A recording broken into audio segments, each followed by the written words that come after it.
भगवान शिव को कालों के काल महाकाल कहा जाता है। साक्षात मृत्यु में भी उनका सामना करने का साहस नहीं है। वे मृत्युंजय हैं, अविनाशी हैं, आदि हैं, अनंत हैं। भगवान शिव इतने भोले हैं कि वे अपने भक्तों की पुकार पर दौड़े चले आते हैं, उन्हें मनचाहा वरदान देते हैं और उनकी मनोकामनाओं की पूर्ति करते हैं। आज हम आपको लिंग पुराण की एक कथा के बारे में बताने जा रहे हैं, जिसमें काल को भगवान शिव ने प्राण दान दिया और अपने भक्त के विश्वास को टूटने नहीं दिया। अभी तक आपने हमारे चैनल भारत की कथाएं को सब्सक्राइब नहीं किया है तो सबसे पहले सब्सक्राइब कर लें। चैनल को लाइक और शेयर करना ना भूलें। तो चलिए शुरू करते हैं आज की कथा। भगवान शिव के परम भक्त श्वेत मुनि पर्वत पर एकांत में अपने आराध्य का ध्यान करने और उनकी पूजा कर रहे थे। वे कहते थे कि मृत्यु उनका क्या कर सकती है, उन्होंने तो साक्षात महाकाल की शरण ली हुई है।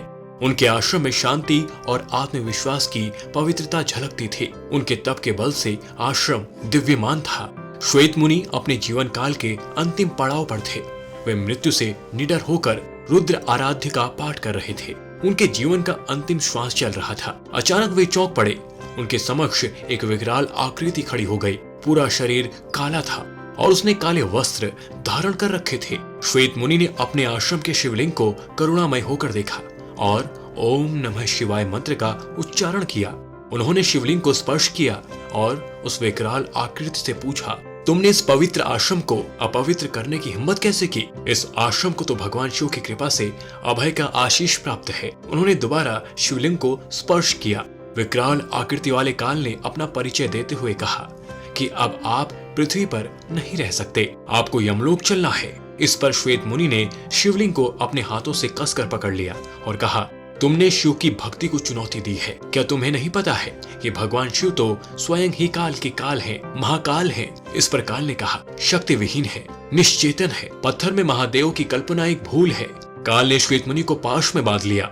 मुनि ने कहा कि ये तुम्हारी भूल है, महादेव तो कण कण में व्याप्त हैं। विश्वास के साथ उनका आह्वान करने पर वे अपने भक्तों की रक्षा करने आते हैं। तभी भगवान शिव माता पार्वती के साथ वहां प्रकट हो गए। उन्होंने काल को चेताते हुए कहा, ठहरो, श्वेत मुनि की बात सत्य है।